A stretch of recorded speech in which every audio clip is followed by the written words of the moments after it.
This week on the Four Rivers Ag Report, crop report is out, but what's it about?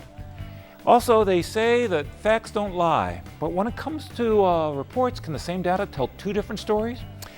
And we meet a very new news person. That and more on the Four Rivers Ag Report.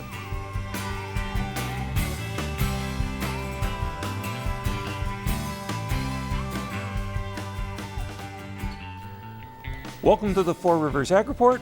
I'm Fred Peralta, back from an exciting vacation of doing jobs around the house. But it's time to roll up our sleeves and get back to the work of watching corn grow. And we weren't the only ones keeping an eye on the ears. Big Brother was stalking around this week, and the USDA released the latest National Crop Production Report. It states that corn growers are expected to produce a record high 13.8 billion bushels of corn, up 28% from 2012, which is not hard to do.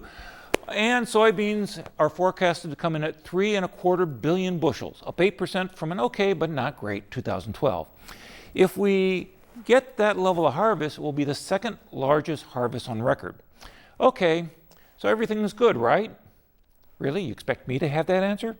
I don't. I called my buddy Todd Easton, and he collared the U of I ag economist Daryl Good to get his thoughts on what the report means to you and me. I'm University of Illinois Extension's Todd Easton in studio with us today, ag economist from the U of I, Daryl Good, to take a look at the week's crop production and WASDE figures. Daryl, when you went through those numbers, they showed a smaller crop, for corn at least, than many had expected. Was it outside the range you were looking at? You know, not so much outside the range, Todd. I think whether it's 13.8 or 14 billion bushels, it's still a very large crop. I think people were surprised by the relatively low yield that the USDA forecast in August. Maybe equally surprised that they didn't reduce the harvested acreage estimate. So on balance, the average guess was a bit higher than what the USDA showed, but certainly not a large difference. The harvested acres they could have taken down, but are they waiting for the FSA numbers, which won't be incorporated until October? You know, to change the harvested acreage estimate, they have to have some new information, and that's either going to come in their monthly survey where they're asking farmers their harvested acres numbers and their expected yield, or it will come with the so-called administrative data, the FSA data, when that's finalized and will reflect what acreage farmers have certified. And of course the debate is how much prevent plant was there this year and which crops did not get planted. The market's had this perception that there's been a fair amount of prevent plant that has not yet been reflected in the NASS numbers, and so that's something that will be forthcoming. Traditionally, that is fully reflected in the October crop production report. Supply is only half of the set of numbers. The WASDE, or World Agricultural Supply and Demand estimates, were released as well. They show consumption. Was that in line with what you were thinking? It really is. I mean, for the major categories, feed use, exports, and ethanol use of corn, the forecasts were within range. I think anybody can debate a bit on their exact forecast, but the direction is correct. I think we'll probably feed more corn with a larger supply, lower prices, and some expansion in livestock numbers. Ethanol use will rebound, but not much because of the blend wall. I think the trickiest part of the equation is export demand for U.S. corn. We feel like with larger supplies again and more competitive prices in the world marketplace, and then on top of that, maybe some additional Chinese demand, that we can sell more corn this year, but nobody's really optimistic that we're going to get back to where we were 2 years ago, shipping 1.82 billion bushels. So I think the numbers are within the ballpark, show an increase in consumption as you would expect when prices decline. We'll do it all again in a month. What were your expectations for changes to be? You know, I wouldn't expect large changes, but if you had to make a guess, I would think maybe the production number will get a little bit larger, depending on how August weather really finishes up here. I would not expect any changes on the consumption side in the balance sheet. It will all be on the production side, I think, come September. Yeah, at the end of September, we'll also get a grain stocks, the last grain stocks report for the year. Will it hold any keys? I don't think there'll be major surprises this year because in the past the market's kind of concerned about whether old crop and new crop inventories are both counted in that report. It was a bit of an issue last year because of the early harvest of the 2012 crop.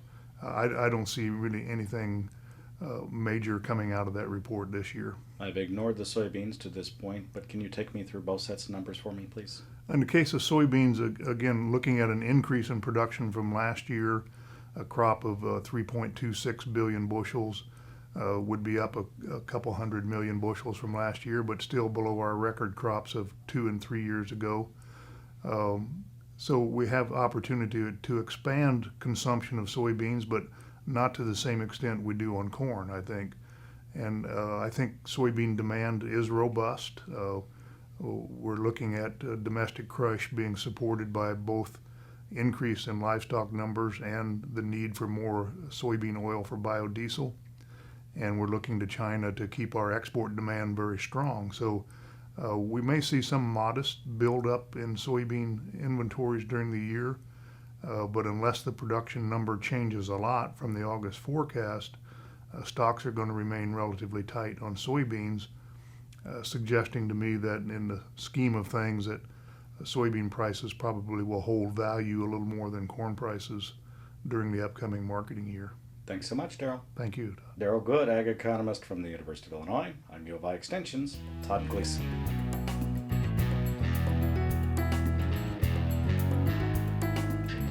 And I'd like to take a moment and introduce a brand new member to our team. Filling in the very tall and stylish shoes of Monica Becker is another former student of mine and a graduate of Eastern, Casey Berry. Casey, thank you for coming on the Four Rivers Ag Report. Well, thank you for having me. Now, Casey, where did you grow up at? I grew up in Sisney, Illinois. Sisney? I haven't heard of Sisney. It's a very, very, very tiny town. About an hour and a half, hour and 45 minutes south of Charleston. So you're kind of familiar with some of this stuff. You know, I grew up around corn. I know corn. You've seen a cornfield or two? Yeah, a few. Well, how about, we had a whole bunch of numbers earlier on this show. How about if you keep that string going? I sure can do that. Okay. All right. Thanks, Fred, and I'm Casey Berry. This continues to be the summer of as far as the weather is concerned. This last week we had both hot and muggy and cold and muggy, and about an inch of muggy falling on us. Tough enough on us, but how about those crops? Well, the USDA reports this week that the crops are continuing to develop, albeit a bit behind the pace of last year's. Now, statewide, corn is reported at 2% very poor, 5% poor, 25% fair, 48% good, and excellent at 20%. The progress of the corn crop is 98% silked, 50% dough, and 6% dented. Now, locally in the East-Southeast District, we are a bit behind, but we've been that way all year long. Corn is rated at 95% silked, 52% dough, and no corn is reported as dented yet, although Fred is very proud of the Four Rivers test plot corn that is in fact dented. Now, he made me read that. Soybeans, however, are rated statewide at 2% very poor, 5% poor, 23% fair, 54% good, and 16% excellent. The USDA reports 90% of beans are blooming and 63% are setting pods. Now locally we're at 78% blooming and 39% setting pods. And on Wednesday, the NASS released the August crop report. It showed a decrease in acres planted in our district, about 100 acres less at 1,570 for 2013. But the report estimated 160 bushel corn and 45 bushel beans, way up from 2012's 61 bushel corn and 38 bushel beans. Statewide, average farmland value went up from $6,800 per acre to $7,900 per. Cash rents were up $11 from $212 per acre to $223. Agriculture was a popular topic this week at the Illinois State Fair. On Tuesday, Ag Day at the fair, Governor Quinn signed several bills. A law to make egg production safer, a law to increase the amount of representation for agricultural interests on the state's financing board, a bill to increase funding for the Wheat Development Committee to help foster new markets for Illinois wheat and research for wheat farmers, and a law to recertify the heavy truck scales used by agricultural grain trucks. No word yet on legislation to make the corn dog the official food of the state fair. Earlier in the year, we reported the upcoming elections for various commodity boards, and the winners were recently announced. In District 6, covering Champaign, Ford, Iroquois, and Vermilion counties, Dirk Rice of Philo was elected to the Corn Marketing Board, as well as Roger Sy of Newman, who now represents Clark, Coles, Crawford, Cumberland, Douglas, Edgar, and Jasper counties. Both men will serve 3-year terms. Well, one of the byproducts of an anticipated glut of grain could be a glut of happy pork producers. Coming off a year where the U.S. hog industry lost about $3 billion last year, hog farmers turned a profit for the first time in 12 months, as June saw a whole lot of pork chops being cooked on the grill. Increased demand, along with lower input costs, made for more profit. Iowa State's profitability index showed a $10.90 profit per hog in June. Purdue ag economist Chris Hurt explains that corn prices will come down even more in the next 30 to 60 days. Brings a new meaning to bringing home the bacon. And while the cost of raising a pig might be going down, the USDA released their annual cost of raising a child survey this week. You might want to look away. This might be pretty, well, Bob Ellison reports. The U.S. Department of Agriculture's cost of raising a child report says it took between $12,600 and $14,700 to raise a child in 2012, depending on the child's age. What we found in the period of 2011 to 2012 is that the costs related to health care, education, to child care, as well as clothing, actually increased. Those percentages increased, and that constituted part of that 2.6% increase compared to last year. But that increase was less than the average 4% annual increase since 1960. And the reason for that is that there were smaller increases in costs related to housing, transportation, food, as well as miscellaneous expenditures in the period of 2011 to 2012. Costs also varied depending on where families lived. We found that families in the urban Northeast spent the most on a child. Where it was cheapest to raise a child, where families spent the least, was in rural areas throughout the country. And the main reason for this was rural areas had the lowest housing cost. And USDA is providing an online calculator for families trying to figure out how much it costs to raise children. So families with children can enter information about the region in which they live, the ages and genders of their children, as well as their income levels. Meanwhile, USDA officials hope that healthier eating programs will reduce the health care costs of raising a child. This past year, we successfully deployed a new set of meal requirements that are healthier for children. Most schools made that adjustment pretty successfully, many of them very quietly but effectively. And we're looking forward to year 2 now. In fact, for the first time in decades, the CDC reports that obesity rates are declining among some young children. In Washington, D.C., for the U.S. Department of Agriculture, I'm Bob Ellison. That's it for this week. Thanks for watching. I'm Casey Berry.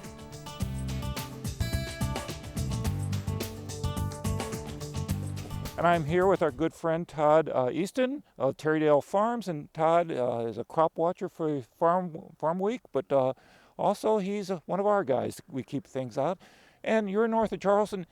How has the season been going for you? It's been up and down. It's we went through a very difficult spring. We had to work very hard. Some guys worked 24 hours, including myself, and we just really had to push to get the crop in. And it was late, and after that the rain kept coming, and we kept having stress on the crops, and there's a lot of uneven areas. We're in a pretty good area right here. We're on high ground too, and so you know we get through that stress period, and it lasted quite a while, and then we come into the summer and things started looking good again, but you know we get more and more rain, and it still kept on stressing the corn. So, I mean, from the road, your crops, and I drive by it daily, your crops look really good. How far deep do you have to get before you see trouble spots? 4 rows. Well, it depends. You can find them out the edge of the road if you get into a low spot. Yeah. But so the rain really sort of pushed everything back, and this cool weather is not helping you either. No, that is a compounding problem that we're having, much like 2009, except maybe a little worse, some people say. We are not getting our growing degree days that we need. We need 2,700 I think, for most corn, and we're having trouble getting over 1,600 right now. Last I checked, and it's just we're getting later and later. So hopefully I won't be out in the field on Christmas. Well, it'd be some sort of present, not a very good one. Better than coal in your stocking, right? Yeah, that's true. How are your beans looking? Now, we're not near the beans, but how are they looking on average? They're looking good, but they're coming really slow too. And they haven't, because I think because of the early stress, they haven't gotten tall, and I don't think they're going to. Are they potting? Yeah, they're potting. They're in R3 approaching R4 stage, so there are pods across the bottom, flowers on the top, several leaves, and they're becoming pods. Okay, so how does that crop look if we get some warmer weather? Will that help them? Yeah, soybeans definitely would be helped by some warmer weather. They'd probably encourage them to grow some more. They're hard to tell that crop is. Now, with the wet season, how's your nitrogen been? Well, not really that good right now. After we got the 4-inch, 5-inch rain, at that point in time, we actually looked like we recovered quite a bit. And then once we got to that rain, it flushed a lot of our nitrogen and other nutrients down, especially the nitrogen. And now you get into the field some, we're firing up rows, and it took the cream off the top. So I don't know what we're going to see when we get out there with the combine, but it's not going to be as good as it could have been. Now, the USDA came out with their crop report recently, and do you think it makes sense for around here or not? I don't know, for around here, I don't think so, but I think we're going to be surprised a little low, but for overall, I was on vacation up until yesterday, and up north it looks good, and then you get up to Wisconsin, it looks like this again, but in the middle it looks pretty good. There were still low spots, so we'll just have to see. So really, you have no idea what your bin's gonna look like come September, October. October, November. We'll be. I think we'll be pretty full as far as our bins, but we never have enough to hold our crop anyway. So, I think around the countryside everything's gonna be pretty full, but they won't have to just really push to move things down the rail to keep up like they would in a lot of years. So better than last year, but much better. Any year with rain's better than last year. So. Well, between you and I hope we never have to talk about drought again. Yeah, especially one that bad. Yeah. Well, Todd, thank you so much.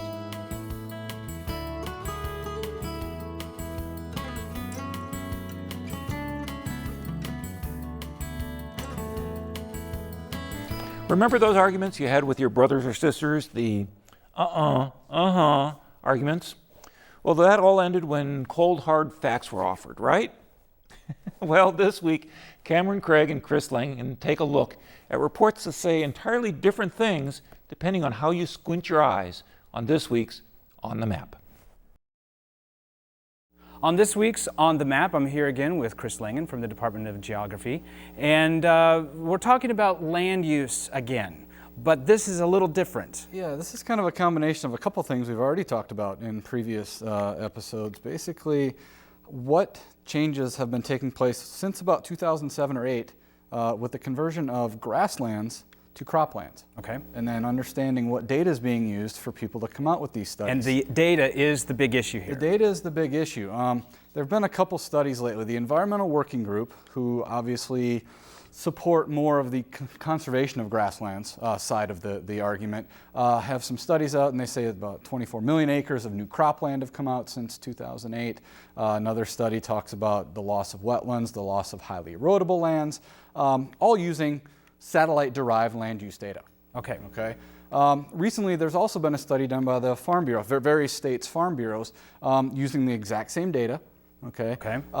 But their results are a little bit less dramatic, which you could probably imagine. The Farm Bureau being supported mostly by farmers, right. They're going to kind of want to downplay the, sort of perception of cropland replacing grassland. So their side, their summary was that really only 3% in their study area states here, not all the states in the U.S., but only about 3% of the land has actually changed, which isn't much overall. Another side of that argument is that there was land that was put into grassland, into CRP, that probably didn't have to be put into CRP.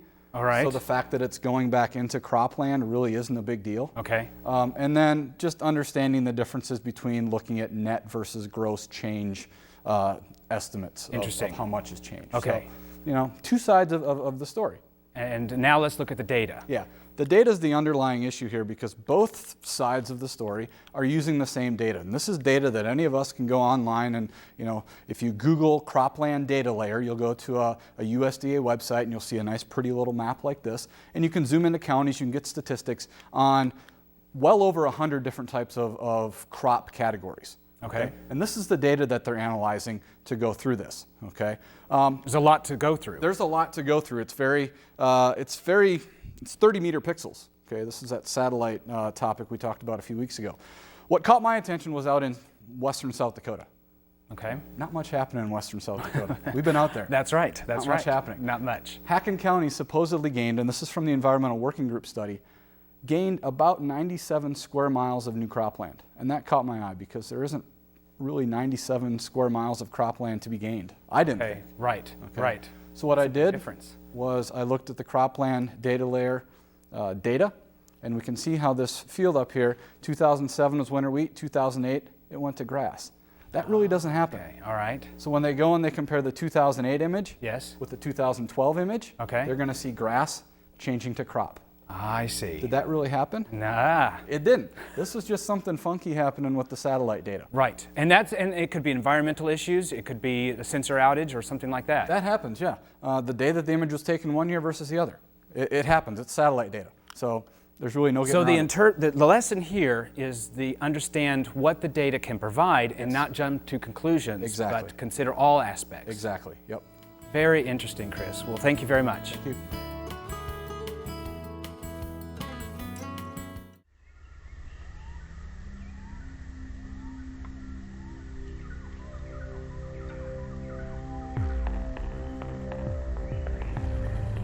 We all know that the soil is the engine of the farm's productivity. But do you know how well your soil is functioning? While you're giving it a checkup with this, you can use this as well.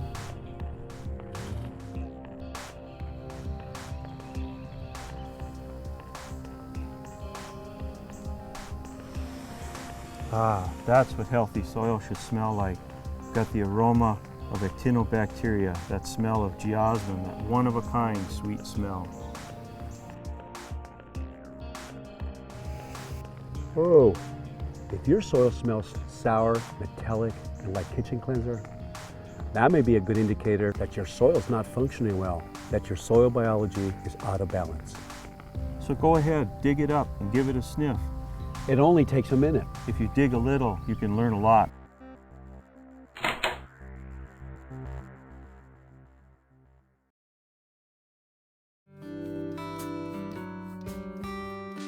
Hi, I'm Jessica Killa with your Inside Extension.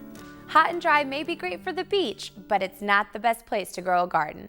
By selecting the right plants, you can have a stunning flower garden even in your hottest, driest part of your yard.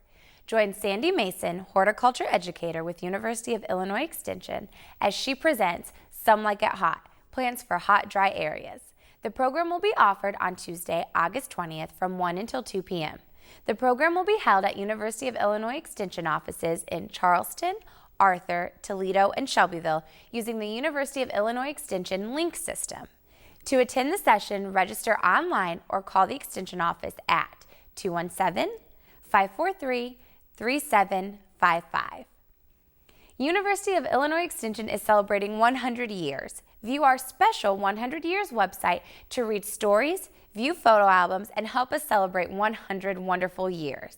Dan Dawson, Extension Educator, 4-H Youth Development Shooting Sports, will be holding an informational meeting August 29th at the Moultrie Douglas Extension office. The meeting will begin at 6:30 p.m. and will cover the requirements for becoming certified as a shooting instructor, shooting sports coordinator, as well as how the program runs at the county level. In order to start the shooting sports in Moultrie Douglas, we must train volunteers. So, if you are interested or know anyone who might be interested, please share the meeting date and time. Please RSVP to 217-543-3755 or awelker@illinois.edu by August 23rd. As always, like us on Facebook, follow us on Twitter, and visit our website to stay up to date on our programming. From U of I Extension serving Coles, Cumberland, Moultrie, Douglas, and Shelby counties, this has been Jessica Killow with your Inside Extension.